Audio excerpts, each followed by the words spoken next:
मेरा तो दिखाऊंगा तो सर। ठीक है सर। तो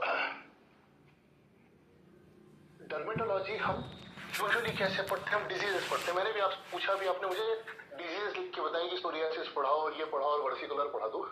हम डिजीजेस की बजाय यदि कुछ अलग तरीका पढ़े तो कैसा होगा? अच्छा, मुझे चैट बॉक्स में लेके बताना कि ये व्यक्ति कौन है।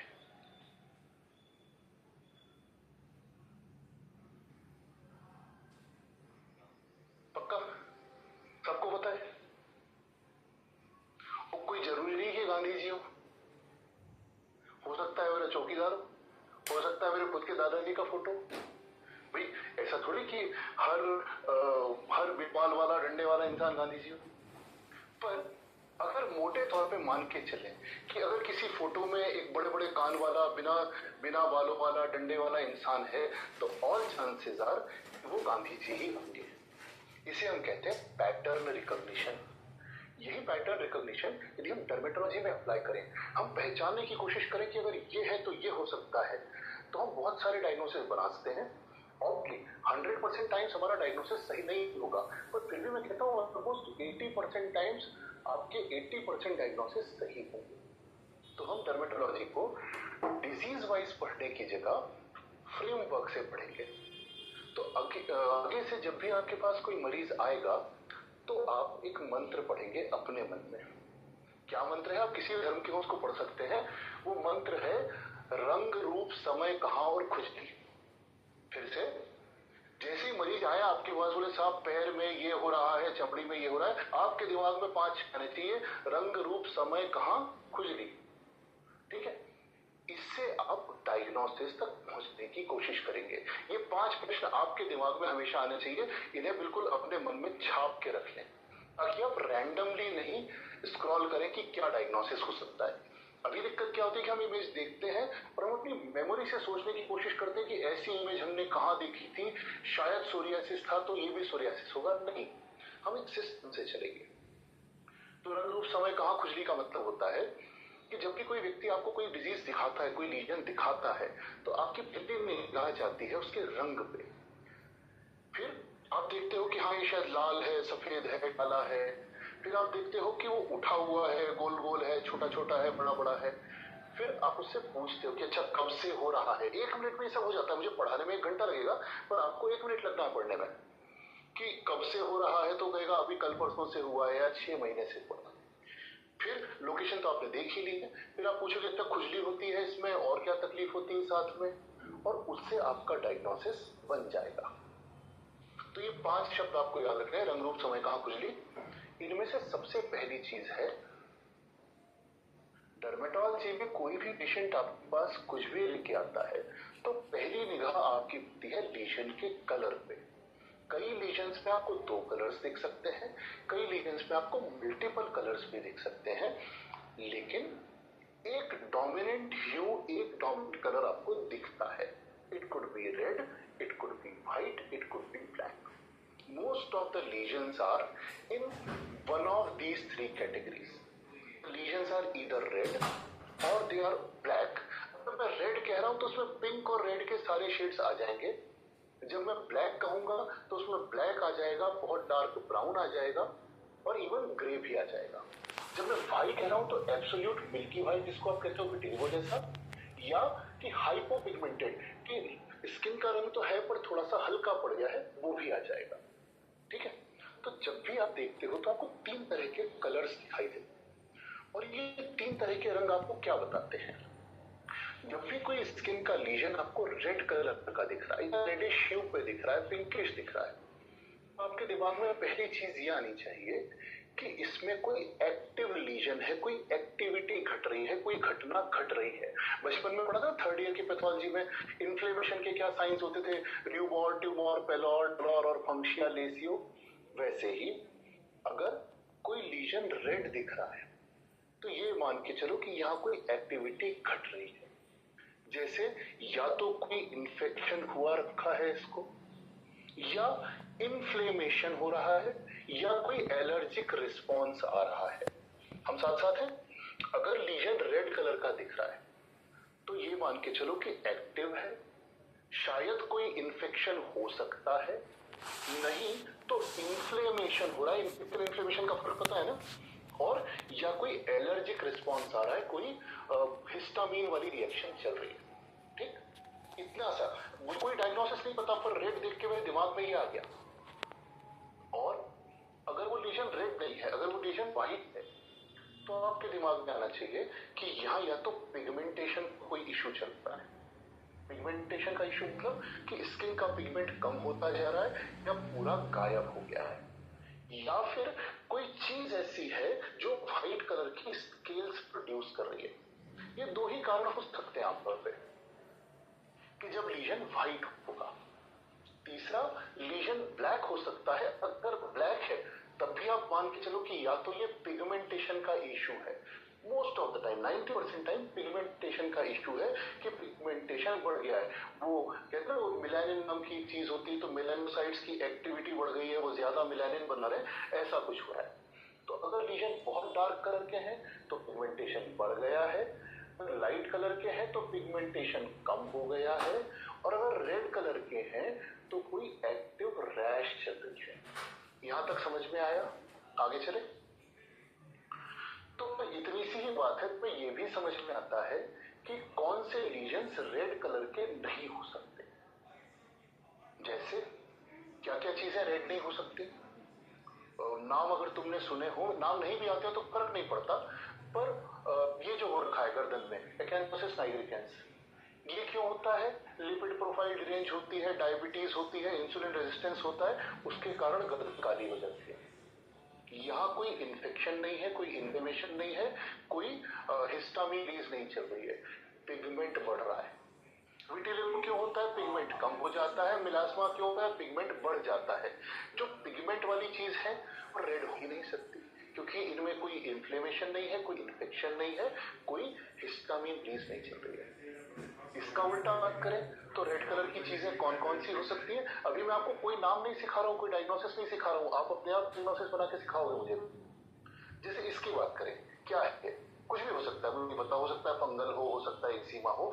अभी अभी के लिए मान लेते चलो ये फंगल है। ये फंगल है तो ये रेड क्यों है? क्योंकि एक्यूटली या सब एक्यूटली एक इन्फेक्शन हुआ है बॉडी में, बॉडी उसको रिस्पॉन्ड कर रही है, इसलिए वो रेड कलर का है। जैसे ही आप रेड चीज सोचोगे, आपके दिमाग में ये भी आना चाहिए कि या तो इसके इन्फेक्शन को ठीक करने के लिए मुझे कोई एंटी माइक्रोबियल लगेगा, वो एंटी फंगल हो सकता है, वो एंटीबायोटिक हो सकता है, वो किसी तरह का कोई ब्यूबिरोसिन या कोई आइटम हो सकता है, या फिर मुझे इसका इन्फ्लेमेशन कम करने के लिए कोई स्टेरॉइड लगेगा। सफेद चीजों में आपको स्टेरॉइड की जरूरत नहीं पड़ेगी, इतना आप कर लो, विटिलिगो आप देख लो, टीनिया वर्सिकुलर, आपको स्टेरॉइड नहीं देना पड़ेगा। रेड चीज है तो या तो उसे एंटी फंगल लगेगा या उसे स्टेरॉइड लगेगा, और अगर उसमें खुजली हो रही है तो उसे एंटी हिस्टामिन भी लगेगा। मैंने अभी तक आपको कोई प्रोसेस नहीं सिखाया है। अगर रेड लीजन है तो उसे इन तीनों में से एक आइटम लगना है, हो सकता है दो लगे, स्टेरॉइड, एंटी फंगल एंटीबायोटिक, और तीसरी क्या चीज? एंटी हिस्टामिन, यदि इटिंग भी है साथ में तो। ठीक, ये है। अब इसको मान लो मुझे नहीं पता क्या है, हो सकता है एक्जिमा हो। अगर ये एक्जिमा तो क्या हो रहा है? इन्फ्लेमेशन हो रहा है। वही किसी चीज से टच हुआ, डिटर्जेंट से गृहिणी का टच हो गया, उसे इन्फ्लेमेशन हो गया, एंटी इन्फ्लेमेटरी लगेगा, स्टेरॉइड लग सकता है। रेड क्यों है? एक्टिव इन्फ्लेमेशन है। इसे देख लीजिए क्या है, ये रेड है, दूसरी तो व्हाइट दिख रहा है। ध्यान से देखो, जो प्राइमरी कलर है वो रेड है, उसके ऊपर व्हाइट कलर की स्केलिंग है। मुझे नहीं पता कि ये सोरियासिस है कि नहीं, पर हाँ ये इन्फ्लेमेशन के कारण हो रहा है। यहाँ पे हमें इन्फ्लेमेशन के लिए टॉपिकल स्टेरॉइड लगेगा। तो हम सिर्फ रंग देख के सोच रहे हैं कि हमें किस साइड में दवा देनी है। फिर ये क्या है? आपने बहुत बार देखा है, ये अर्टिकेरिया हो सकता है मोस्टली। अगर अर्टिकेरिया है तो क्या हो रहा है? हिस्टामिन रिलीज हुआ है खूब सारा, आपको एंटी हिस्टामिन देना पड़ेगा इसके लिए। ये क्या है मुझे नहीं पता, जो भी होगा जो भी है। अब मुझे डायग्नोसिस नहीं पता, मुझे लाल देख के समझ में आ रहा है कि इसको या तो इन्फेक्शन है, या इन्फ्लेमेशन है, या हिस्टामिन रिलीज है, और मुझे इन तीन में से एक दवा की साइड जाना है। इसी का ठीक उल्टा देखें कि अगर कॉमन व्हाइट लीजन्स को हम देखने जाएं तो पिगमेंट की कमी या अधिकता से हो रहे हैं। व्हाइट लीजन्स में आपको most of the time steroid नहीं लगेगा, मोस्ट ऑफ द टाइम आपको कम से कम स्टेरॉइड की जरूरत तो नहीं पड़ेगी। अगर विटिलिगो है तो आप दूसरी चीजें सोचोगे, वो क्या आती है, टेक्रोलिमस आती है, फोटोथेरेपी आती है, आप वो सब सोचोगे। व्हाइट लीजन्स में यूजुअली आपको एंटी हिस्टामिन भी नहीं लगेगा। हाँ, इसकी बात अलग है, ये वो एल्बा जो है अपना, उसमें कभी कभी हो सकता है कि वो इन्फ्लेमेटरी लीजन है, वो बेसिकली एक अर्ली एक्जिमा टाइप की चीज है, तो बहुत अर्ली लेवल पे आपको उसे स्टेरॉइड देना पड़ सकता है शुरू के 1 हफ्ते में। लेकिन टीनिया एल्बा मोस्टली क्या होता है कि एक तरह का एक्जिमा है, यूं समझ लो। तो इसमें अर्ली सा पिंक स्टेज भी होता है जो दिखाई नहीं देता, पता नहीं चलता, और उसके बाद ये व्हाइट हो जाती है। तो हमें जब दिखती है तब व्हाइट हो गई होती है, लेकिन अगर अर्ली रेड स्टेज में पकड़ ली जाए तो आप स्टेरॉइड दे तो तभी रहे ना जब वो रेड है। तो इसलिए मोस्टली आप ये मान के चलो कि व्हाइट लीजन्स स्टेरॉइड नहीं मांगते। तब से व्हाइट लीजन्स मोस्टली इच भी कम ही करते हैं और मोस्टली उन्हें एंटी हिस्टामिनिक भी नहीं लगता है। हम लीजन का रंग देख के दवाई डिसाइड कर रहे हैं। मुझे डायग्नोसिस इन तीनों का नहीं पता कि क्या है, कौन सा वर्सिकुलर है, कौन सा भूतिया, मुझे कोई आइडिया नहीं। मैं सिर्फ आपको एक फ्रेमवर्क दिखा रहा हूं कि कैसे हम डायग्नोसिस तक और डायग्नोसिस के भी पहले ट्रीटमेंट तक पहुंचेंगे। ठीक है साहब, कॉमन ब्लैक लीजन्स की बात कर लेते हैं। कॉमनली ब्लैक लीजन्स क्या क्या होते हैं? ये चेहरे पे कौन सा मिलायना हो जाता है, या आर्म पिट्स में या जो भी फोल्ड्स होते हैं उनमें एक्केंथोसिस हो जाता है, या किसी को फुंसियां हुई और उन फुंसियों के बाद उनका रंग डार्क हो गया। अब इस तरह की अगर चीजें होंगी तो फिर आपको एक बात ध्यान रखनी है कि इन सारी चीजों में आपको व्यक्ति को 2 बातें जरूर कहनी है। मुझे कोई डायग्नोसिस नहीं पता, आपको 2 बातें कहनी है कि एक तो भैया ठीक होने में टाइम लगेगा, ये पिगमेंट बढ़ गया है, इसे जाते जाते समय लगेगा, इन सबका ट्रीटमेंट लॉन्ग टर्म चलेगा। दूसरा, इन सभी लोगों को आपको कहना है इंक्लूडिंग एक्केंथोसिस कि आपको सन से प्रोटेक्शन की जरूरत है, आपको एक सनस्क्रीन लगेगा। तो हर काले लीजन की बात करें तो उसे सन से बचाने की जरूरत है, क्योंकि पिगमेंटेशन बढ़ रहा है, उसको सन से बचाना है। और दूसरा, उसको कहना है कि अगर पिगमेंटेशन बढ़ गया है तो आपको समय ज्यादा लगेगा ट्रीट होने में। ये कॉमनैलिटीज है। तो यहां तक हम साथ साथ हैं, इतना समझ में आया हो तो एक बार आया लिख दो, हम आगे बढ़ते हैं। मुझे पानी दे दो। तो गर्मियों में पानी की भयानक कमी हुई है, गला सूखता है बोल के। ठीक है, आया किसी को?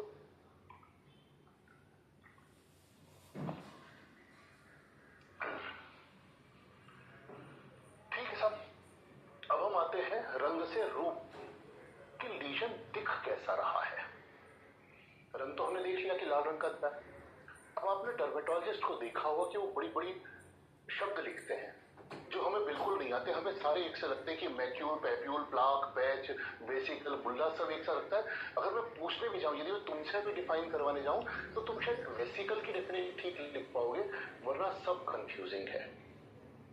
तो अभी हम एक बार इन 7 लीजन्स के नाम और इनकी डेफिनेशन हाथ के हाथ सीख लेंगे। ऐसे ही सीखेंगे कि कोई गड़बड़ नहीं करोगे।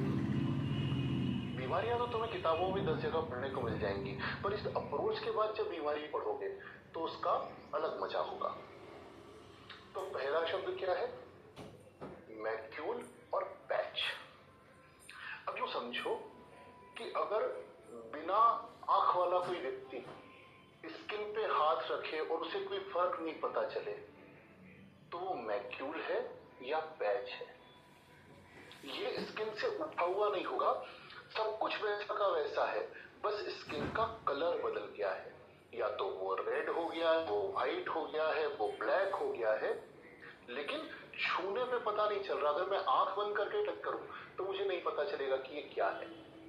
Then it is either macule or it is a patch. कि सिर्फ रंग बदला है, रूप नहीं बदला। ठीक, अगर छोटा सा है, 1 सेंटीमीटर का है, 1 से कम का है, तो वो मैक्यूल है। अगर 1 से ज्यादा हो जाता है तो वही चीज पैच है।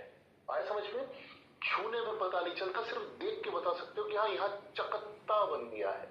हिंदी में सब शब्द सुने ना, चकत्ता। चकत्ता is either macule or it is patch.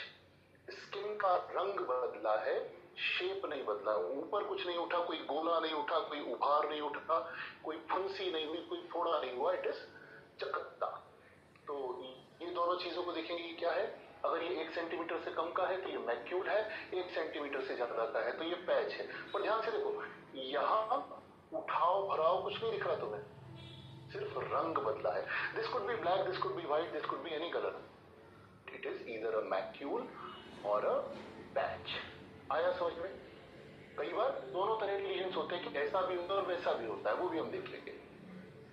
अब दूसरी चीज समझो कि अगर जमीन से थोड़ा सा ऊपर उठा है,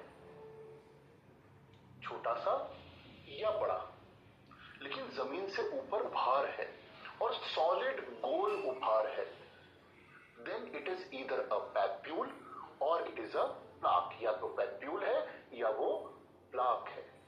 जमीन से ऊपर उठा है, गोल। अगर छोटा सा है तो उसे हिंदी में क्या बोलोगे तुम? दाना।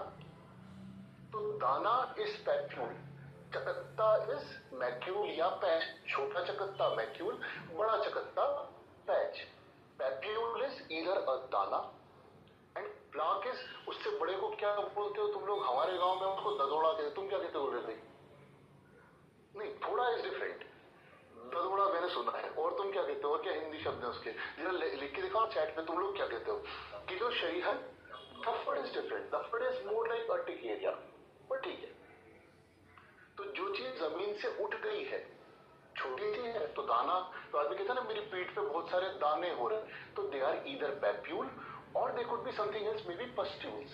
पर दाने हैं तो छोटे छोटे हैं, 1 सेंटीमीटर से छोटे। व्यक्ति भी कहता है कि दाना है, और जब उसको समझ में नहीं आता, उस बेचारे को प्लाक थोड़ी पता है, तो कहेगा कुछ कुछ हो रहा है, जरा आप देखो यहाँ पे। तो जो कुछ हो रहा है इट्स मोस्टली प्लाक। आया समझ में? प्लाक भी जमीन से उठा हुआ है, दाना भी जमीन से उठा हुआ है। दाना इज पैप्यूल, प्लाक इज ददोड़ा और whatever you like to call it. तो ये क्या है? This is a papule. Why it is a papule? It is red, it is solid, it is गोल गोल, it is less than 1 centimetre. What is this? This is a big papule or a plaque. Why? Again it is red. Red होने के कारण नहीं है, white हो सकता है, ब्लू भी हो सकता है, जो भी हो सकता है, पर जमीन से उठा हुआ है, 1 सेंटीमीटर से बड़ा है, तो ये क्या है? प्लाक है। और इन दोनों का एक छोटा सा भाई है जिसको आप देसी हिंदी में कहते हो कि फुंसी हो गई। फुंसी is what? It is pustule. Papule और पस्ट्यूल एक सी चीजें हैं, बस पस्ट्यूल में आपको पस दिख जाएगा। तो वही पैप्यूल पस्ट्यूल भी हो सकता है, पैप्यूल और पस्ट्यूलर भी हो सकती है चीजें, पर सॉलिड दाने हैं तो पैप्यूल है, उनमें पस आ गया तो वो पस्ट्यूल बन गया। आया समझ में? अभी तक के 5 रीजन्स आ गए, पैप्यूल, पैच, पस्ट्यूल, प्लाक और पैप्यूल हो गए। चलो आगे चलते हैं, आगे ना भैया। हाँ, 2 लीजन्स और कहते हैं। एक को हम कहते हैं वेसाइकल और दूसरे को हम कहते हैं बुल्ला। यदि मैं आपको हिंदी शब्द बता दूं तो आपको एक बार में समझ में आ जाएगा, पर पहले डेफिनेशन समझ लो। पस भरा है तो पस्ट्यूल है, और पानी भरा है तो वो वेसाइकल है। अब हमें नहीं पता पानी मतलब कोई डिस्टिल्ड वाटर नहीं भरा है, वो कुछ ट्रांसल्यूटेंट चीज भरी रहती है उसके अंदर मोस्टली। पर अगर पानी भरा है तो वो वेसाइकल है, और पानी भरा हुआ है तो वो बुल्ला है। तो इनमें से जो 6 है ना, वो तो एक ही का छोटा बड़ा रूप है कि मैक्यूल छोटा, अपना पैच बड़ा, पैप्यूल छोटा, प्लाक बड़ा, पस्ट्यूल छोटा ही छोटा, और वेसाइकल छोटा, बुल्ला बड़ा। सब एक सी चीजें हैं, बस उनमें क्या भरा है का फर्क है। ठीक है? मैक्यूल और पैच में कुछ नहीं भरा है, इनमें पानी भरा है। पस्ट्यूल में पस भरा हुआ है, और पैप्यूल और प्लाक सॉलिड है। हिंदी में कहूं तो आप 1 मिनट में जान जाओगे कि वेसाइकल है छाला, और बुल्ले को हम कह देते हैं फफोला। जो बड़े बड़े हैं, व्यक्ति कहते हैं फफोले पड़ गए, दैट मीन्स कि वो बुल्ले हैं। यदि कहते हैं छोटा सा छाला हो गया है, then it is mostly vesicle. आया समझ में? तो डायग्राम देख के दिखा दूं, देखो यहाँ इसी में जो छोटे छोटे नन्हे से हैं वो वेसाइकल है, 1 सेंटीमीटर से छोटे, और वही चीज अगर बड़ी हो जाए और देख के आप बता सकते हो ये पस नहीं, ये पानी भरे हुए हैं, तो ये बुल्ले हैं। तो वेसाइकल और बुल्ले समझ में आए, तो 6 और 7 लीजन समझ में आए। अब एक छोटा सा क्विज खेल लेते हैं। मैं दिखाता हूं, तुम देख के बताओ ये क्या है। चैट बॉक्स में लिखना, मुझे बता देंगे सर लोग क्या लीजन है, बताओ।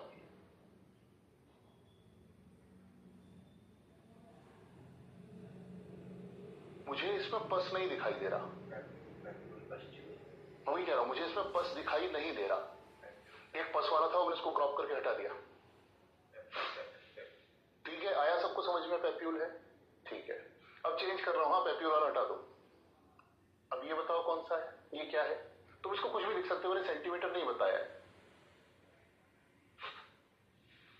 देख के डायग्नोस करो क्या ये। ठीक है, तो अगर ये स्केल 1 सेंटीमीटर की हो तो ये मैक्यूल है और ये पैच है। तो इधर it is macule or it is patch. ठीक जा रहे हैं? ठीक है, और पहचान लो, ये भी पहचान के दिखा दो मुझे। बताओ बताओ बताओ। बुल्ला, ठीक है, बुल्ला की जाना में कौन। ठीक है, आगे चलते हैं। तो ये वाला था पैप्यूल। अगर ये पैप्यूल है तो ये क्या है? ये वाला क्या है बताओ। ठीक है, बन जाएंगे डर्मेटोलॉजिस्ट। फिर डर्मेटोलॉजिस्ट ना बनेंगे, पर डर्मेटोलॉजिस्ट जो लिखता है वो सीख जाएंगे, और डर्मेटोलॉजिस्ट को लिख के भेजेंगे कि सर पैप्यूलो पस्टुलर रैश हो रही है पेशेंट को। कोई बेचारा खुश हो जाएगा सुनकर, मतलब आंसू आ जाएंगे उसको कि पहली बार कोई अच्छा जीपी मिला मुझे। ठीक है, आगे चलते हैं। ये क्या है? गलती मत करना।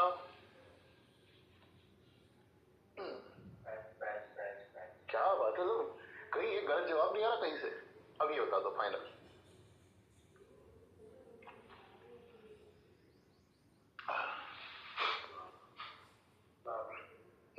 पक्का। अच्छा, मैं कहीं नहीं कह रहा कि ये सोरियासिस है कि क्या है। ये प्लाक है, ये पिंकिश रेड कलर का प्लाक है, इस पे व्हाइट कलर की सिल्वरी स्केलिंग है, पर हाँ ये प्लाक है। कैसे पता? जमीन से उठा है, आपको दिख रहा है इसके ऊपर।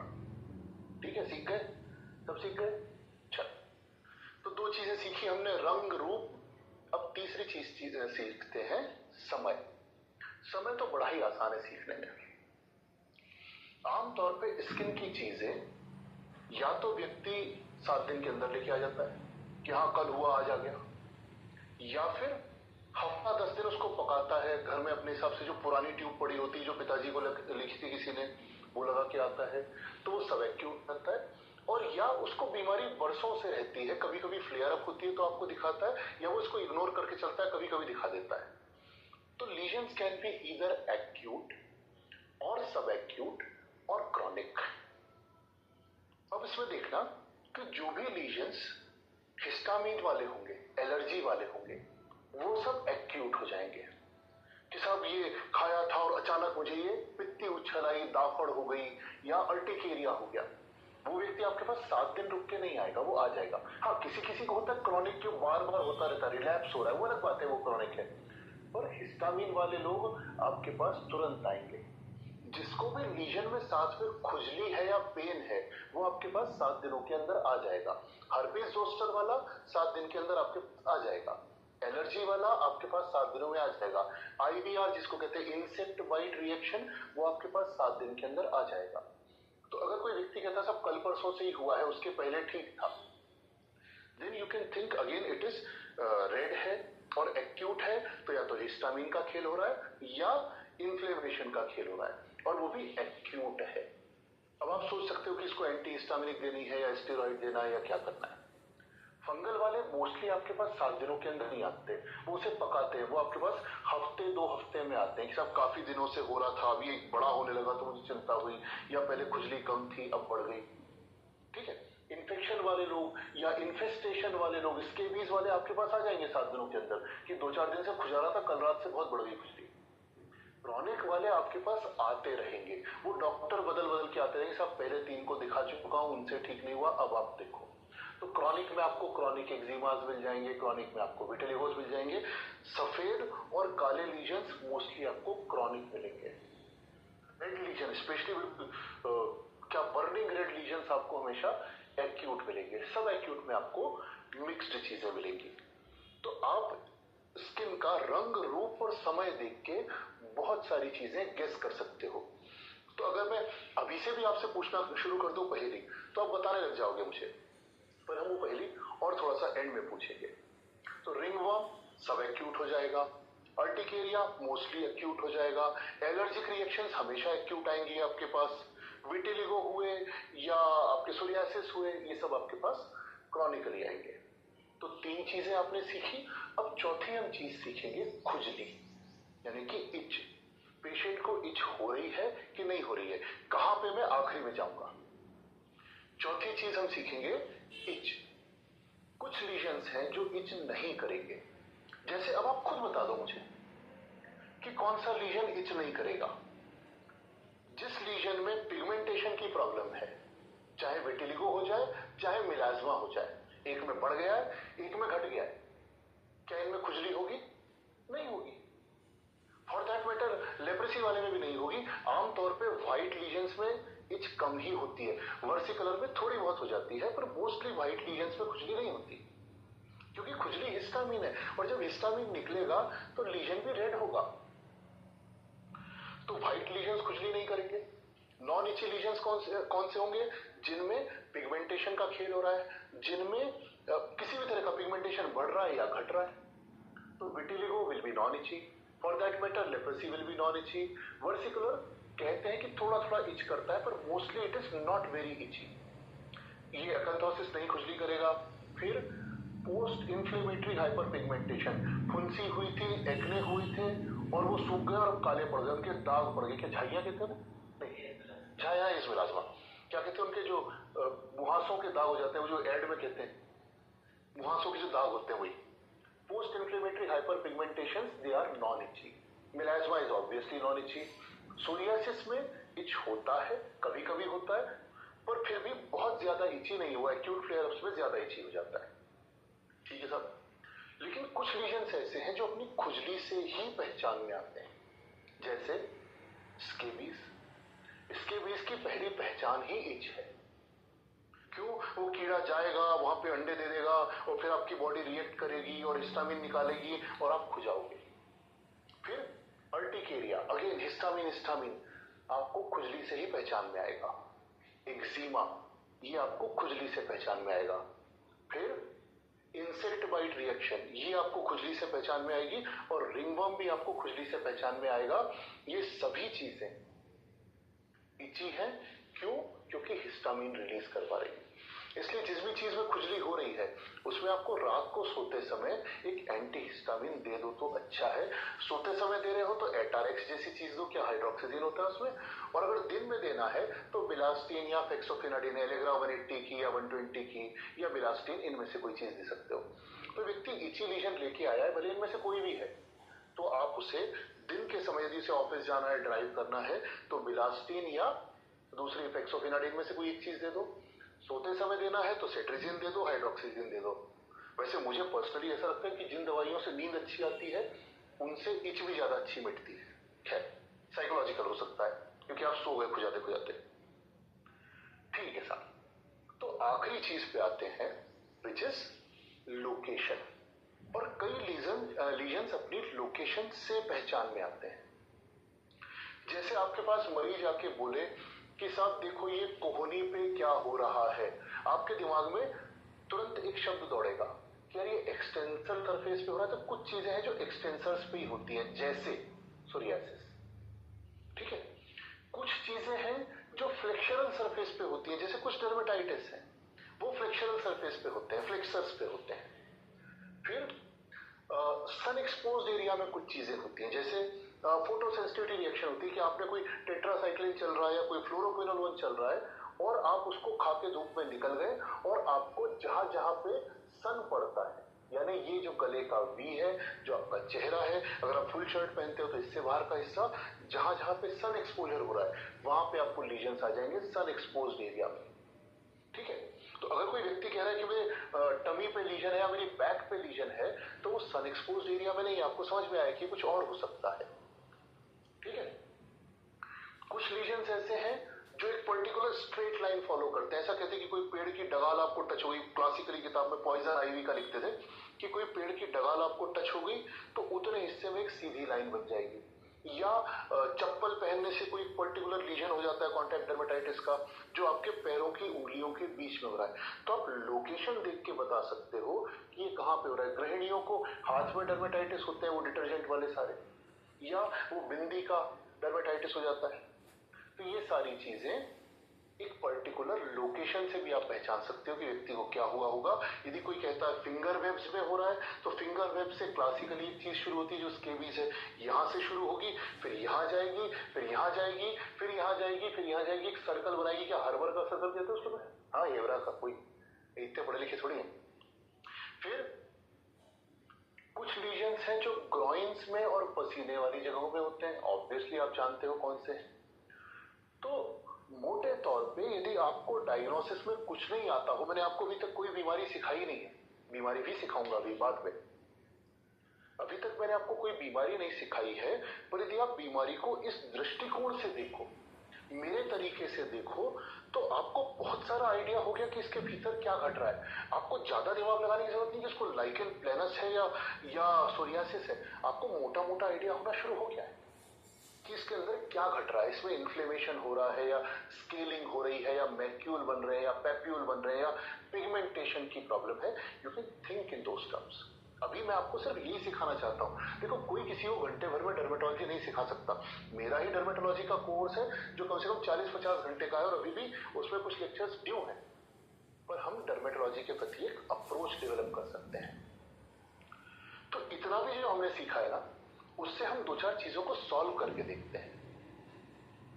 जैसे मैं आपसे एक पहेली पूछता हूं, और मैंने आपको कहा था कि मैं आपको फोटो नहीं दिखाऊंगा स्किन की, मैं आपको कहानी सुनाऊंगा धृतराष्ट्र और संजय जैसे, और आप डायग्नोसिस बनाओगे। ठीक है साहब? तो लाल रंग का है, आपको सुनते से दिमाग में क्या आया? मतलब मुझे डायग्नोसिस नहीं चाहिए, डायग्नोसिस कोई बता नहीं सकता लाल रंग के लीजन से। आपके दिमाग में क्या बजना चाहिए? आपके दिमाग में बजना चाहिए कि इन्फ्लेमेशन होगा, या हिस्टामिन रिलीज हो रही होगी, हो सकता है कोई इन्फेक्शन हो, फंगस का भी हो सकता है और दूर जाए तो इन्फेस्टेशन और इन्फेक्शन का फर्क इतना बारीक नहीं पीसना। लाल रंग का है मतलब कुछ घट रहा है, या तो कोई जानवर आ गया इसके अंदर, या इसकी बॉडी रिएक्ट कर रही है हिस्टामिन से या इन्फ्लेमेशन से। ठीक है सर? अच्छा जी, अब मैंने एक और चीज कह दी कि लाल रंग के हैं और पैप्यूल्स हैं। आपके दिमाग में आ गया कि मुझे इसको एक न एक चीज क्या लिखनी है। रेड कलर के दाने दाने हैं, पैप्यूल्स हो सकते हैं, पस्ट्यूल्स होते हैं, जो भी मुझे नहीं पता।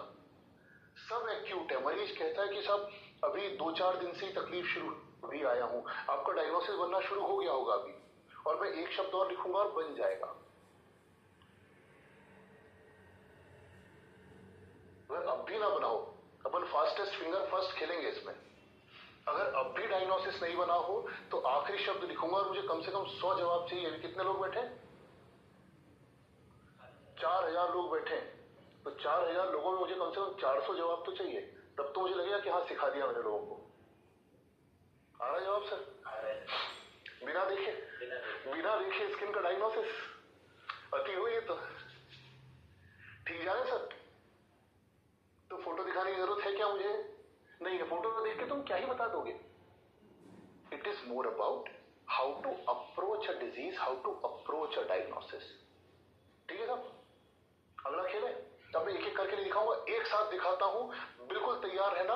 अगली बार से इस पे 11 रुपए का नगद इनाम भी रखेंगे, और ये सैकड़ों लोगों को देंगे कैसे? करेंगे कुछ व्यवस्था। चलो जल्दी से बताओ। इसमें कुछ कुछ मैंने और टिपिकल चीजें बता दी हैं जो आपको सिखाने के लिए साथ में। आप में से बहुत सारे लोग डायग्नोसिस बना भी लेंगे, नहीं भी बनाएंगे तो मैं सिखाऊंगा। अब इसमें गलत जवाब भी आएंगे, है ना? गलत भी आ रहे हैं कि सही आ रहे हैं? बहुत सारे सही भी आ रहे हैं। बहुत सारे सही भी आ रहे हैं। जो गलत लिख रहे हैं वो क्या लिख रहे हैं? सोरियासिस। ठीक है। अच्छा, स्केलिंग देख के सोरियासिस। अब यहाँ पे एक दो चीजें दिखाता हूं आपको। रेड है मतलब वाकई कोई ना कोई जानवर घुस गया है, या अपनी बॉडी रिएक्शन कर रही है। दो ही चीजें हो सकती है। जानवर घुस गया है, क्या कर रहा हूं कि बैक्टीरिया भी हो सकता है, और फंगस भी हो सकती है, और इसकी माइट भी हो सकती है, इसके अपन जानवर मानते हैं उसको। दूसरी चीज है एन्यूलर। एन्यूलस कहते हैं रिंग को। एन्यूलर प्लाक है, जमीन से उठा हुआ है। और वो भी कहा है या तो ट्रंक पे है या हाथ पे है, ठीक है। अब व्यक्ति की तोंद पे कहीं कोई एक बड़ा सा प्लाक बना है, रिंग जैसा है। उस प्लाक में बाहर बाहर की तरफ, अभी चित्र भी दिखा दूंगा आपको, बाहर बाहर की तरफ स्केलिंग हो रही है। अभी आप सिर्फ कल्पना करो, ठीक है। उसकी जो पेरिफेरल बॉर्डर्स है वो बड़ी प्रोमिनेंट है और वो प्लाक फैल रहा है, स्लोली एक्सपैंडिंग है, और जैसे जैसे वो फैलता जाता है अपने बीच के हिस्से को खाली करता जाता है। अब जरा चित्र में देखो, ये फैलता जाता है और बीच के हिस्से की स्किन को नॉर्मलाइज करता जाता है। कुछ दिनों में ये और बड़ा हो जाएगा, इसका बीच का हिस्सा खाली होगा। क्या है ये? अब किसी को डायग्नोसिस में कंफ्यूजन है, जिन्होंने इसे सोरियासिस लिखा था वो चेंज करना चाहेंगे, एक बार और अटेम्प्ट कर लो। तो हमने क्या सीखा इसमें कि एक तो ट्रंक पे है तो आप उसको कॉर्पोरिस भी कह दोगे टिनिया के साथ में, और पेरिफेरल स्केलिंग, सेंट्रल क्लियरिंग, ठीक। हल्की हल्की खुजली, बहुत ज्यादा नहीं है, स्केबीज जैसी खुजली नहीं कि आदमी खुजली के कारण आपके पास आएगा, आदमी वो दिखाने आएगा, और वो यूजुअली इसको दाद कहता है ना, दाग नहीं, दाद, ठीक है साहब। आया, जिनने किए थे उन्होंने भी अपने जवाब बदल लिए। तो 80-90% लोगों ने तो बिना देखे जान लिया, बाकियों ने देख के जान लिया। तो सोचो कल से अपना अप्रोच चेंज होगा कि नहीं डायग्नोसिस का, जब हमारे सामने मरीज आएगा तो क्या है ये? फंगस कह दो, टीनिया कॉर्पोरिस वगैरह नहीं जाऊंगा। आंसर बता दीजिए। आंसर उसका स्केबीज का, दोनों का। अच्छा जी, चलो ठीक है।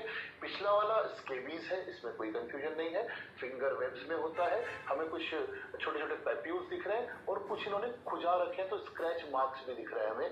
होती है टिपिकली फिंगर वेब्स में। अरे पढ़ाऊंगा भी डिजीज अभी है उस तरफ, फिर से पढ़ाऊंगा, चिंता मत करो, ठीक है।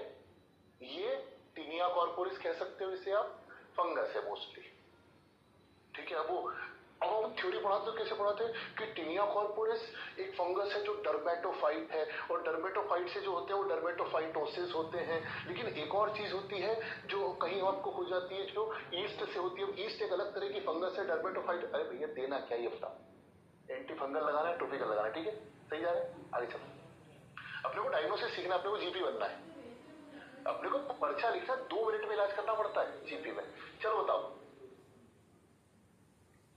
रंग लाल, रूप प्लाक, समय क्रॉनिक, ठीक है। स्थान कहां? एक्सटेंसर सरफेस पे, खुजली कम, और एक विशेषता सिल्वरी व्हाइट स्केल। अब अगर किसी ने गलती करी तो देखा तुम्हारे मोबाइल को फोड़ के बाहर निकलूंगा। किसी ने भी नहीं करी, ठीक है ना, बहुत ही अच्छी बात है, सही जा रहे हैं, सही जा रहे हैं, किसी ने नहीं करी गलती, सारे जवाब सही हैं। कौन है ये उस्ताद? ठीक है, देखो एक्जिमा में हो सकते हैं, प्लाक भी हो सकते हैं, चलो मान लिया नहीं होते, पर फिर भी जो टिपिकल सिल्वरी व्हाइट स्केलिंग है, एल्बोज एंड नीज है। एक्जिमा मतलब क्या? डर्मेटाइटिस, इन्फ्लेमेशन है, अग्नि। कहाँ होगा? वो अपने टिपिकल तरीकों से होता है, कुछ अलग जगहों पे होता है, किसी कांटेक्ट वाली जगह पे होता है। ये कोहनी पे नहीं होगा, घुटने पे नहीं होगा, कम चांसेस है। एक्जिमास होंगे आमतौर पे तुम्हारे हाथों के आसपास होंगे। चलो खैर उस पर बाद में जाएंगे।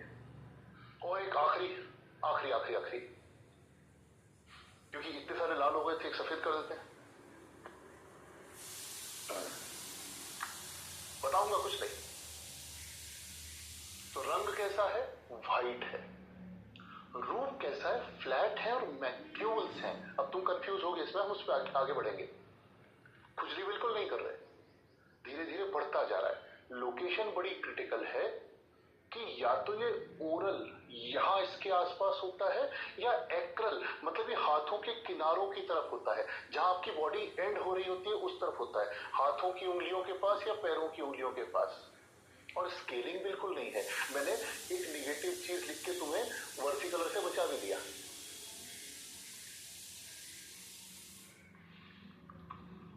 यार पानी खत्म हो गया और ला दो, मैं तुम मत जाना।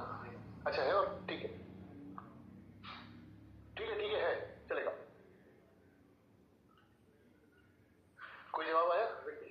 विट्रिगो सब, कोई टिनिया वर्सी कलर तो नहीं कह रहा? इसे लिखा, वो तो मैंने कहा कि मैं तुम्हें स्केलिंग नहीं बचा लिया। देखो, वर्सिकुलर मोस्टली ट्रंक पे होगा। विटिलिगो की पहचान है कि वो पेरीओरल और उंगलियों के आसपास ज्यादा होता है। अगेन, हम हर बीमारी का नहीं कह सकते, पर हमारी ओपीडी में, जीपी की ओपीडी में यही 10-5 चीजें आती हैं। ये पहचानना सीख जाओ तो बहुत हो गया। ठीक है साहब?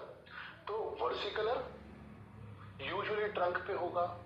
इतना क्लियर कट व्हाइट नहीं होगा, मैंने इमेज दिखाई भी नहीं थी तुम्हें, और उसमें व्हाइट से बारीक सी स्केलिंग दिखेगी।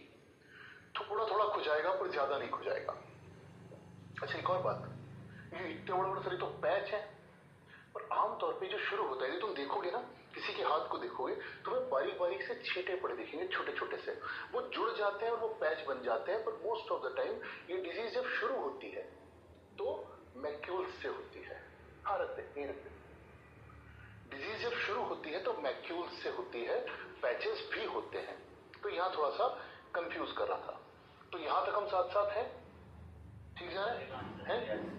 थर्ड वाले का आंसर सोरियासिस है और लास्ट वाले का आंसर विटिलिगो है। ठीक है? अरे अभी पढ़ाऊंगा, अभी डिजीज पढ़ानी है मुझे बहुत सारी। तो जो मैंने आपसे वादा किया था, पहले मुझे ये बताओ कि इतना पढ़ के अभी तक मजा आया कि नहीं आया?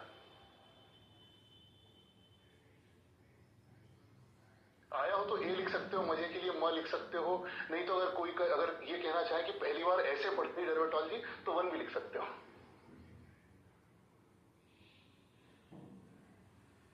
ठीक, आया आया आया आया, ठीक है।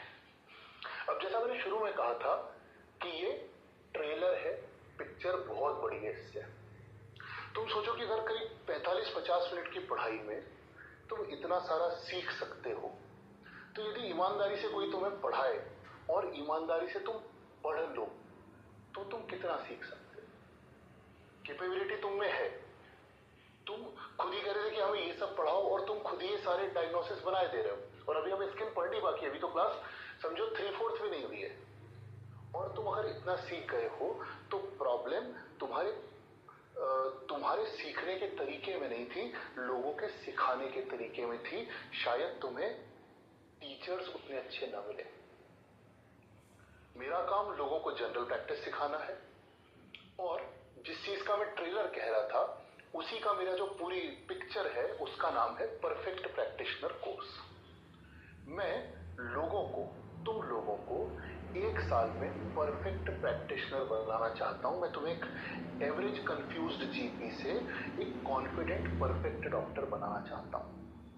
और इस चीज की जरूरत बहुत सारी है भी, क्योंकि डॉक्टरों के दिन वैसे ही थोड़े से खराब चल रहे हैं। क्यों खराब चल रहे हैं? एक तरफ तो कॉर्पोरेटाइजेशन हो गया है, तनख्वाहें बढ़ नहीं रही। अगर मैं भी तुमसे पूछने जाऊंगा चैट बॉक्स में, तो तुम भी रियलाइज करोगे कि तुम्हारी तनख्वाहें उतनी परसेंटेज से नहीं बढ़ती जितनी परसेंटेज से महंगाई बढ़ रही है। तो सारे कॉर्पोरेट हॉस्पिटल्स इसमें लगे हैं कि हमें सस्ते से सस्ते डॉक्टर्स मिल जाएं। जो तनख्वाह बढ़ाने आए उसको हटाओ, उसकी जगह उसकी आधी सैलरी के 2 रख लो। बाकी जो वो एक अटेंडेंट्स का प्रेशर, पॉलिटिशियंस का प्रेशर, महंगाई का प्रेशर, वो तो अपनी जगह है कि आप प्रैक्टिस कर रहे हो, आपको पूरी दुनिया से लड़ना है, आप अकेले हो लिटरली। और एक जमाने में जिस चीज के लिए आपने डॉक्टरी ज्वाइन की थी, बहुत सारे लोगों ने डी और ई आंसर किए थे शुरुआत के पोल में। मैंने देखा था कि सब गलती से डॉक्टर बन गए। क्योंकि आप डॉक्टर क्यों बनने आए थे? कि यार बहुत सारी मुझे उसमें रिस्पेक्ट मिलेगी, और बहुत सारा नाम मिलेगा, और बहुत सारा पैसा मिलेगा। समझ में आया कि ना रिस्पेक्ट है, ना नाम है, ना पैसा है। और ओवर एंड अबव दैट, सरकार इसके पीछे और डॉक्टर पे डॉक्टर बनाए जा रही है। हर साल सीटें बढ़ती जा रही हैं, 75,000 सीटें और बढ़ जाएंगी हर साल। ऑलरेडी 1 लाख एमबीबीएस, 50,000 आयुष निकल रहे हैं, 75,000 एमबीबीएस और बढ़ जाएंगे। जो एफएमजी है वो और। तो बेसिकली डॉक्टरों की एक फैक्ट्री डल गई है, जो 2-2.5 लाख डॉक्टर प्रतिवर्ष के निकाल रही है। और आते 5 साल बाद ये सारे डॉक्टर कहां होंगे? ये सब तुम्हारे बगल में प्रैक्टिस कर रहे होंगे। जो हमारी हर हर डॉक्टर घर घर डॉक्टर योजना है, तो हर घर में एक डॉक्टर होगा, लेकिन उसके पास मरीज कहां से आएंगे इतने? अपने घर के लोगों का इलाज करेगा, या कंपीट करेगा एक दूसरे से और झगड़े करेगा कि नहीं साहब मरीज मैं देखूंगा, मेरा मरीज है, जैसे बस के कंडक्टर लड़ते हैं। प्रैक्टिशनर की लाइफ वैसे भी बहुत अकेली होती है।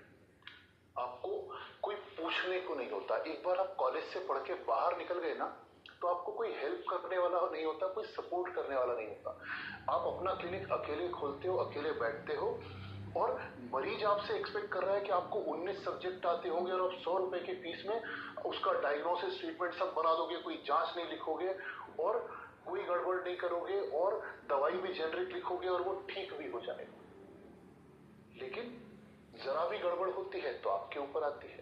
आप किसी से पूछने जाओ, यदि आपने अपने किसी सीनियर से या किसी दूसरे जीपी से पूछ लिया तो वो कल से दूसरे मरीजों को बताएगा कि वो डॉक्टर साहब तो हर चीज मुझसे पूछ के करते हैं, इन्हें तो कुछ आता ही नहीं। तो जनरल प्रैक्टिशनर की लाइफ बहुत अकेली होती है। कई बार तो लगने लगता है कि डॉक्टरी में क्यों ही आ गए। आज भी मैंने देखा था ना, बहुत सारे थी, गलती से डॉक्टर बन गए, इससे तो पानी पूरी का ठेला लगाते। अभी कुछ दिनों पहले आया था कि पानी पूरी वाले पे 40 लाख रुपए का जीएसटी का नोटिस आया। पानी पूरी वाला अगर 40 लाख रुपए जीएसटी कमा रहा है महीने के, साल के, तो डॉक्टर भी उससे कोई बहुत ज्यादा नहीं याद कर रही।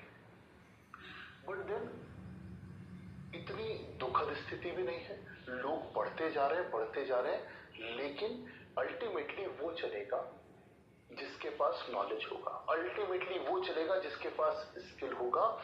अगर ढेरों लोग एक जैसे हैं तो आपको उनमें बेहतर और अलग बनना पड़ेगा। इस रेस में तैयार होने के लिए आपको एक बेहतर घोड़ा बनना पड़ेगा, क्योंकि ये जो फैक्ट्रियां निकाल रही हैं ये सिर्फ डिग्री बांट रही हैं, कागज की डिग्रियां बांट रही हैं, ये नॉलेज इनमें कितना आ रहा है नहीं जानते। अगर if somehow you can become better than all those people, then definitely your practice is going to succeed। और अगर ड्यूटी डॉक्टरी कर रहे हो भैया, तो एक चीज तो मैं आज कह दूं कि सबसे पहले उससे बाहर निकलने की तैयारी शुरू करो, क्योंकि ड्यूटी डॉक्टरी में तुम आते 10 साल बाद भी तुम्हारी तनख्वाह डबल भी हो जाए तो बहुत बड़ी बात है 10 साल में, क्योंकि 5 से 10% का इंक्रीमेंट होगा, और जिस दिन तुम 40-50% के इंक्रीमेंट पे पहुंचोगे वो तुम्हारी ही जगह एक फ्रेशर रख लेंगे जो उतने ही पैसे पे फिर काम करेगा। तो अपनी प्रैक्टिस डालो, अपनी गुडविल क्रिएट करो, और इस काम में मैं तुम्हारी मदद करूंगा। मेरा ये जो कोर्स जर्नी है, it is called as perfect practitioner. इस कोर्स में मैं तुम्हें सिखाऊंगा कि डायग्नोज कैसे करना मेरे तरीके से, जैसे अभी हम सीख रहे थे, ट्रीट कैसे करना रियल लाइफ में, प्रैक्टिकली कैसे करना, जांचें कौन सी करवाना और उन्हें कैसे इंटरप्रेट करना। हम लिख के तो दे दें पर्चा भर के जांचें, पर हमें इंटरप्रेट कैसे करना है। जांच ऐसे कराई जाती है कि आप सोच रहे हो कि इन दोनों में से क्या चीज है, तो मैं इसका KOH करा लूं या मैं इसका ये करा लूं कि मुझे कंफर्म हो जाए कि ये वही है कि नहीं है। जांच सिर्फ आप अपने कंफर्मेशन के लिए करते हो, बजाय पन्ना भर के लिखने के लिए। तो कैसे जांच करानी ये सिखाऊंगा, और कैसे कुछ प्रोसीजर्स किए जाए ओपीडी के, ये सिखाऊंगा। तो मेरा पर्पस आपको वो चीजें सिखाना है जो आपकी मेडिकल कॉलेज में मिस हो गई। तो ये एक ऐसी 1 साल की जर्नी है जो आपको एक कंफ्यूज्ड डॉक्टर से या एक जनरल डॉक्टर से परफेक्ट डॉक्टर में कन्वर्ट करेगी। इसमें हम प्रैक्टिकल चीजें सीखेंगे, डे टू डे लाइफ में काम आने वाली चीजें सीखेंगे, जैसी हमने आज सीखी। हम हिंदी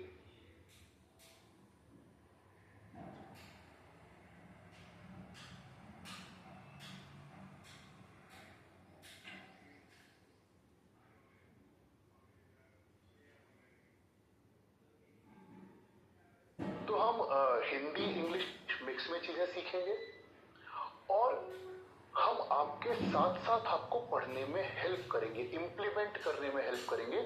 आपके मेडिकल कॉलेज ने आपको पढ़ा के बाहर छोड़ दिया, लेकिन पीछे कोई सपोर्ट सिस्टम नहीं दिया। We will try and support you. तो और आपको क्या मिलेगा इस कोर्स में? इस कोर्स में आपको 1 साल की एक ट्रांसफॉर्मेटिव जर्नी मिलेगी। 1 साल तक हम आपके साथ रहेंगे और आपको न सिर्फ पढ़ाएंगे बल्कि आपको प्रैक्टिस में हेल्प करेंगे। स्लाइड्स जा रही है ना? सिर्फ कैमरा नहीं जा रहा है ना? कैमरा इनपुट नहीं जा रहा, बाकी पूरा जा रहा है। ठीक है, चलेगा चलेगा चलेगा चलेगा, आ जाएगी। राइट, हाँ हाँ, स्लाइड्स जाएंगे ना? अच्छा, स्लाइड्स वहां से जाएंगी। ओके, ठीक है। ठीक है, तो एक काम करते हैं, टाइम लेते हैं, 30 सेकंड का टाइम लेते हैं। भाई मेरी शक्ल नहीं दिखी और स्लाइड चलती रहे तो भी काम चल जाएगा। हाँ तो एक काम करो, हाँ वो जो ब्लैक वाला है ना, इसको चेंज करके, ये तुम यहां से इनपुट ले रहे हो ना, इसका इनपुट डायरेक्टली इसे दे दो।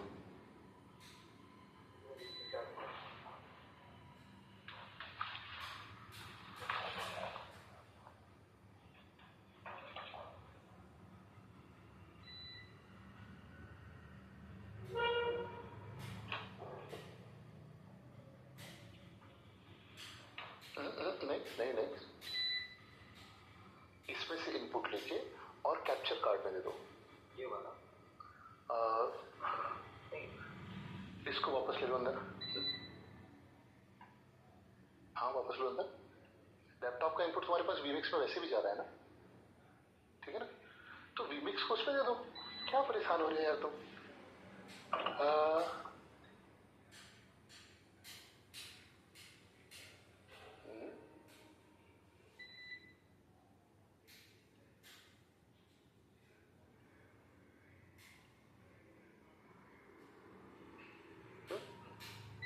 क्या?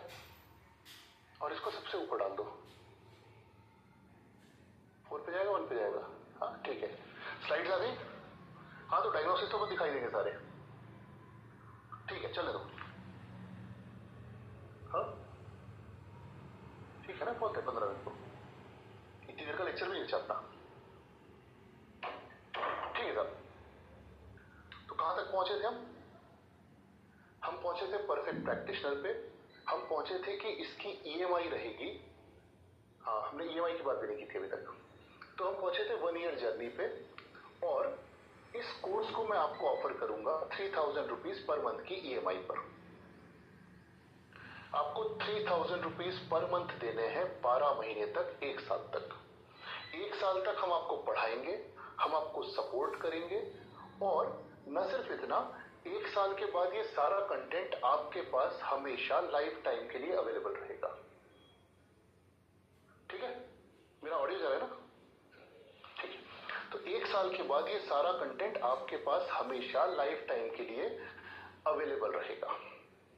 नॉट ओनली दैट, इस कंटेंट के अलावा हम आपको सपोर्ट करेंगे टेलीग्राम चैनल पे आपके डाउट्स क्लियर करने के लिए, और हम आपको सपोर्ट करेंगे हर हफ्ते की एक लाइव मेडी फ्राइडे की क्लास से, और हर महीने की एक डाउट सॉल्विंग क्लास से।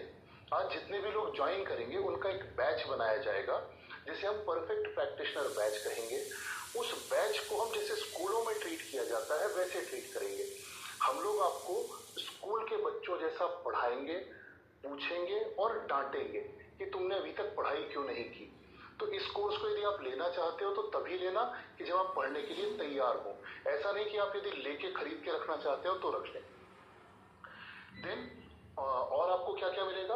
आपको मिलेगा इसमें टेलीग्राम ग्रुप, आपको मिलेंगे नोट्स, आपको मिलेंगे हर मंथ की लाइव क्लास, और ये कोर्स आपके लिए नहीं है अगर आप, if you just want to collect certificate. मैं आपको इसमें कोई सर्टिफिकेट नहीं दे रहा, मैं आपको कोई डॉक्टरी की डिग्री नहीं दे रहा। अगर आपको सिर्फ सर्टिफिकेट इकट्ठा करने का शौक है तो ये कोर्स आप न खरीदें। यदि आप ऐसा चाहते हैं कि जैसी चीजें चल रही हैं वैसी ही चलने दी जाए और जीवन में कुछ इंप्रूव ना हो, तो आप इसे न खरीदें। और यदि आप आलसी हैं कि नहीं साहब मुझे इंप्रूव नहीं करना, या बाद में कभी कर लेंगे, कल खरीद लेंगे, तो आप इसे न खरीदें। ये कोर्स सिर्फ आपके लिए तब है कि यदि आप एम्बिशियस हैं, यदि आप चाहते हैं कि जीवन को जैसा है उससे बेहतर बनाया जाए और उससे बेटर प्रैक्टिशनर बना जाए। यदि आप ये मानते हैं कि खाली डिग्री सब कुछ नहीं होती और लर्निंग कंटिन्यूअस है, तो आप इसे खरीदें। और यदि आप चाहते हैं कि आप एक कम्युनिटी का पार्ट रहें, आप एक सपोर्ट सिस्टम का पार्ट बने, कि आपके साथ आपके जैसे और लोग हों और 4 टीचर्स हों जो आपको प्रैक्टिस में सपोर्ट करें, तब आपको ये कोर्स लेना चाहिए। तो यदि आप बेटर प्रैक्टिशनर बनना चाहते हैं तो ये कोर्स खरीदें। यदि आप सिर्फ सर्टिफिकेट कलेक्ट करना चाहते हैं तो ये आपके लिए नहीं है। कोर्स की कॉस्ट क्या रहेगी? 3000 रुपीज पर मंथ की ईएमआई रहेगी, जो आपको 1 साल तक के लिए देनी है। इस 3000 रुपीज की ईएमआई के बाद, साल भर के बाद, ये सारे कोर्सेज आपके पास हमेशा रहेंगे। क्या क्या मिलेगा आपको इसमें? इसमें आपको मेरे जनरल प्रैक्टिस के सारे कोर्सेज मिलेंगे, जिनमें कि मेरा जीपी कोर्स है। और ये सारे कोर्सेज मैं अभी तक अपनी वेबसाइट पर बेचता था, तो अलग अलग करके बेचता था और बहुत ज्यादा कीमत पे बेचता था। मेरा ये प्लेटफॉर्म अनअकैडमी का एक सॉफ्टवेयर है, ग्राफी, जिस पर चलता है। और आज तक मैं आपको ये सारे कोर्सेज इंडिविजुअल कोर्सेज की तरह और एक अलग प्राइस पे बेचता था। लेकिन मैं भी पहली बार कुछ अनोखा कर रहा हूँ। मैं ये कोशिश कर रहा हूँ कि लोगों को कोर्स दे दिया जाए, वो उसको पढ़े ही नहीं, उसकी बजाय कुछ दूसरा इंप्रूवमेंट किया जाए कि उन्हें साथ साथ पढ़ाया जाए। जैसे स्कूल में पढ़ाया जाता है, जैसे कॉलेज में पढ़ाया जाता है, तो मैं इसकी पहली बैच स्टार्ट कर रहा हूँ। तो इसमें आपको मेरा जनरल प्रैक्टिस का पूरा कलेक्शन मिलेगा। आप जीपी करना सीखेंगे, आप पीडियाट्रिक्स सीखेंगे, पीडियाट्रिक्स इन जनरल प्रैक्टिस, और आप डर्मेटोलॉजी इन जनरल प्रैक्टिस सीखेंगे कि स्किन की बीमारियों को प्रैक्टिस में कैसे हैंडल करना। ये कोर्सेज इंडिविजुअली तो 25,000 45,000 इस तरह के होते थे, लेकिन आज अभी आपको ये सारे कोर्सेज 3000 रुपीज पर मंथ की ईएमआई पर अवेलेबल हो जाएंगे। और आपको क्या मिलेगा? और आपको इसमें मेरा डायबिटीज कोर्स मिलेगा और मेरा थायराइड कोर्स मिलेगा। तो ये सारी चीजें हम पढ़ेंगे एक सीक्वेंशियल लर्निंग सिस्टम में, कि फर्स्ट मंथ में आपको हम कहेंगे कि आप पहले बेसिक्स तैयार करो, फिर हम आपकी बेसिक्स का डाउट क्लियरिंग सेशन करेंगे, फिर हम आपको नेक्स्ट मंथ में कहेंगे कि अब से हम अपना जनरल प्रैक्टिस के ये 2 मॉड्यूल पढ़ेंगे, ऑब्स गायनी का 1 मॉड्यूल पढ़ेंगे और पीडियाट्रिक्स का 1 मॉड्यूल पढ़ेंगे। फिर कोर्सेज आपके पास सारे अवेलेबल है डे 1 से, लेकिन पढ़ना आपको सीक्वेंशियली है, जैसा जैसा हम आपको कहेंगे। तो आपको हर महीने के लिए एक करिकुलम दिया जाएगा, एक सिलेबस दिया जाएगा कि इसे आपको पहले महीने में पढ़ना है, फिर इसे आपको अगले महीने में पढ़ना है, और फिर इसे आपको अगले महीने में पढ़ना है। तो ऐसे 1 साल में हम इन सारे कोर्सेज को साथ में मिलकर कंप्लीट करेंगे। कोर्सेज कौन कौन से हैं वो आपको वैसे भी पता है, आप में से जो लोग मेरे प्लेटफॉर्म पे हैं, और जो लोग नहीं है उन्हें बता देता हूँ कि जनरल प्रैक्टिस का, ऑब्स गायनी का, स्किन का, डायबिटीज का, पीडियाट्रिक्स का, थायराइड का, और मेरे तमाम और दूसरे तरह के बेसिक के कोर्सेज हैं, जिनकी टोटल वैल्यू लगभग 2 लाख रुपए के आसपास बनती थी। वो सारे कोर्सेज आपको इस प्रोग्राम में लाइफ टाइम के लिए अवेलेबल हो जाएंगे। और ये सारे लाइफ टाइम के लिए आपके पास हमेशा रहेंगे 1 साल की ईएमआई पूरी होने के बाद में। लेकिन इस कोर्स में, इस प्रोग्राम में मैं आज की तारीख में केवल 100 लोगों को ले पाऊंगा। लगभग कितने लोग होंगे? मुझे लगता है 3,500-4 हजार लोग होंगे ऑनलाइन, है ना? 3.5 और यूट्यूब के मिला के करीब 4,000 लोग होंगे। उन 4,000 लोगों में से मैं केवल 100 लोगों को ये कोर्स अवेलेबल करा पाऊंगा। ये आपकी चॉइस है कि आप उनमें से एक होना चाहते हैं कि नहीं। कठिन काम है, थोड़े मजबूत दिल के हो तो ज्वाइन करना, क्योंकि ये जिम ट्रेनर जैसा है कि आप अपने जिम ट्रेनर को 5-6 हजार रुपए महीने के देते हो, और वो बदले में आपको ही तड़पाता है कि जब आपसे 12 लग रहे होते हैं तो कहता नहीं कि 2 और उठाओ आपसे। तो यहाँ भी वही बात है। यदि आप ये सोच रहे हो कि लेके रख लेंगे और नहीं देखेंगे, तो ऐसा नहीं होगा। मुझे पता पड़ता है कि किसने कौन सा लेक्चर देखा और किसने नहीं देखा। मैं आपको फोन करवा दूंगा, आप 4 दिन लेक्चर नहीं देखोगे तो मेरे यहाँ से बंदा आपको कॉल करेगा कि आप लेक्चर नहीं देख रहे हो। तो यदि आप वाकई सीरियसली अपनी प्रैक्टिस इंप्रूव करना चाहते हो, यदि आपको वाकई सीरियसली लगता है कि नहीं, इन सर से पढ़ के मेरे जीवन में कोई परिवर्तन आ सकता है, या मैं आज जहां हूं, मैं बस ये कहने की बजाय कि हाँ मैंने गलती कर दी डॉक्टर बन के, मैं अपनी लाइफ को इम्प्रूव करना चाहता हूँ या अपने आप को एक बेटर चांस देना चाहता हूँ, तो ज्वाइन करना। मेरे पास भी ज्यादा लोग